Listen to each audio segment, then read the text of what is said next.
Hello, everyone. I'm Kathy Forrest, and I am the founder of Celestial Forest Institute. And I'm so excited to be here with my dear friend, Janie Garcia. Welcome, Janie.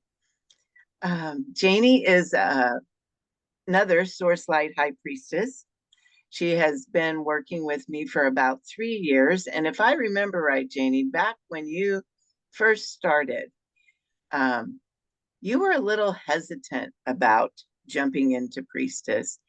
Can you tell us why that was and what happened? What made you decide to go ahead and do it? I'd be happy to. So initially, I think I circled your ceremony classes for close to a year before I ever had that initial interview with you. Mhm. And then when I did, I explained to you that I have traditional, like fundamentalist Christian upbringing, and I was concerned about what this would mean. There's just so much fear in the programs that we have been raised with and that limit what we are able to get exposure to because, well, I don't know, hell and damnation, things like that come to Right. mind, right? So I approached you to talk about this and to say, I don't know like how far I can go with this, but I am curious and I really loved listening to you when I'd hear you on the summits Mhm. or in your ceremonies. Mhm. So that was the beginning, and Mhm. that was really what needed to be broken through was the fear around basically a patriarchal upbringing and Mhm. what this would mean, moving forward. What did you find? What did you discover? Liberation. Right? Seriously, it's been very mind shifting, Mhm. and I should say heart opening Mhm. is probably a better word even, because we have restricted knowledge Mhm. available to us in mainstream sources. Mhm. And so, what you've been teaching for many, many years now, and what I have been learning from you these past several years, is about something called the divine feminine, Mhm. which I was curious about even as a Christian. I was really curious about the feminine aspects of God, since God is defined as not male or female in the scriptures as I understand them. And so that was really what was the opening point for me to really start to dive into what you had to say about that.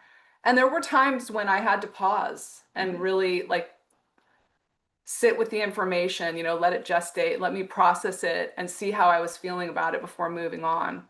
Mhm. But each step of the way has just been um, an opportunity for me to receive joy, which Mhm. is something I wasn't experiencing on the planet before. Yeah. Yeah. So, well, obviously, you decided that it was for you because you've been doing classes now for 3 years. You last year you did both. You did what I tell people not to do. You did two big classes together, two different wheels, Extraordinary Soul and High Priestess. What have you learned from all of that? Well, both wheels are they're different, Mhm. as you just said. And I think it's interesting that I'm grateful that I have the opportunity to do Extraordinary Soul at the same time because there's opportunities for me to, contrast what's going on in the classes as I move through them. Mhm. But working with the High Priestess frequency, which for me is acknowledging my own heart in divinity Right. and in source, Mhm. and understanding that I am a container of light Mhm. and that that's why I'm here, is to bring light to the planet, love and light. And then in the medicine wheel, in the extraordinary soul, really finding my grounding to her, to the planet, where before I was always in my headspace Mhm. and not connected to my body at all and living with chronic pain. So, I mean, in my body to the point that I knew there was pain and inflammation and all of that, but not comfortable in my body. And I believe today that a large part of that is that I wasn't comfortable with her. Mhm. And so, as part of your teachings in Extraordinary Soul, is to get our buns or our feet on the earth and be rooted and connected to the planet. Mhm. And through those experiences, whether it's in High Priestess or Extraordinary Soul or a combination of the both, I came to realize the opportunity that I have to be on this planet. Whereas before it felt like a burden, it suddenly became a privilege. And I Mhm. think even just recently, it seems like there's always layers that you're kind of peeling for us, Kathy. Mhm. But even just in your most recent classes, Mhm. I became aware of my opportunity to be in active service to the planet, Mhm. Yeah. like at a very deep level. Mhm. And it was just, it's like like I've mentioned, it's just peeling those layers and really getting to the foundational not knowing of why we're here on the planet. Yeah. Wow. So, what would you say to someone who was thinking about it, maybe a little hesitant? What would you say to someone that was thinking about joining Priestess? I would encourage them to not hold back, but if they have questions, they can always talk with you or talk to one of your priestess initiates or graduates, because I think every story I've heard has been a remarkable shift for the individual that's gone through the program.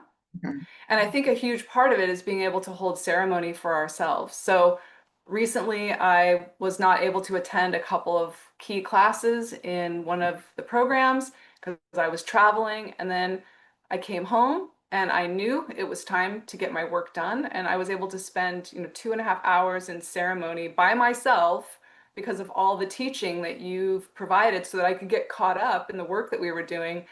And that ability to focus and to spend time in sacred space like that, and the ability to open the sacred space and be in it and enjoying it is just, and be in that moment. All of those are gifts that I've learned through the programs. Ah, Janie, thank you. Thank you, thank you, thank you for sharing your story with us. And thank you for sticking with it.